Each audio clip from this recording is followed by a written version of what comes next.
നമസ്തേ. May 5-ാം തീയതിയാണ് national eligibility come entrance test. ഇന്ത്യയിലെ MBBSൻ്റെയും BDSൻ്റെയും കേരളത്തിലെ അഗ്രികൾച്ചർ, വെറ്റിനറി, അതുപോലെ മെഡിക്കൽ അലൈഡ് കോഴ്സുകളുടെ ഒക്കെ സാധ്യതകൾ തീരുമാനിക്കുന്ന നീറ്റ് എൻട്രൻസ് എക്സാമിന് അപേക്ഷിക്കാൻ ഒരവസരം കൂടി.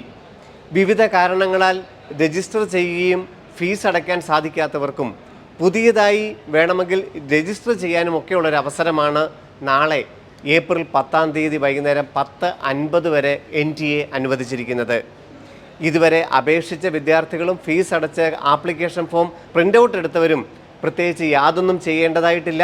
രജിസ്ട്രേഷൻ മാത്രം ചെയ്തവരും ഇതുവരെ അപേക്ഷിച്ചിട്ടേ ഇല്ലാത്തവർക്കും ഒരവസരം നൽകുന്നു എന്ന് മാത്രം. മെയ് 5-ാം തീയതി നീറ്റ് എക്സാം എഴുതുന്നതിൻ്റെ അഡ്മിറ്റ് കാർഡുകൾ ഏപ്രിൽ 25 പബ്ലിഷ് ചെയ്യേണ്ടത്. അതിനു മുമ്പ് ഇനിയും നീറ്റിൻ്റെ അപേക്ഷ പൂർത്തീകരിക്കാനുള്ളവർക്കായിട്ടാണ് ഏപ്രിൽ 10-ാം തീയതി നാളെ 10:50 വരെ ഒരു അവസരം ഒരുക്കിയിരിക്കുന്നത്. അതിനുശേഷം നമുക്ക് നീറ്റ് എക്സാം എഴുതുകയും കേരളത്തിൻ്റെ മെഡിക്കൽ റാങ്ക് ലിസ്റ്റിൽ പ്രവേശനം നേടണമെങ്കിൽ കീം 2024 ഏപ്രിൽ 17 ആപ്ലിക്കേഷൻ പൂർത്തിയാക്കുകയും ചെയ്യേണ്ടതുണ്ട്. exams.nta.ac.in എന്ന വെബ്സൈറ്റിൽ നിങ്ങൾ നീറ്റിൻ്റെ ഡീറ്റെയിൽസിനായി പരിശോധിക്കാവുന്നതാണ്. വീണ്ടും കാണാം. നന്ദി, നമസ്കാരം. എൻട്രൻസ് സംബന്ധമായ വാർത്തകളും അപ്ഡേഷനുകളും ഏറ്റവും വേഗം ആധികാരികമായി അറിയാൻ ബ്രില്യൻറ്റ് സ്റ്റഡി സെന്റർ പാല യൂട്യൂബ് ചാനൽ സബ്സ്ക്രൈബ് ചെയ്യുക. ബെൽ ഐക്കൺ അമർത്തുക. ഈ വീഡിയോ മറ്റ് സുഹൃത്തുക്കളിലേക്കും ഷെയർ ചെയ്ത് നൽകുക.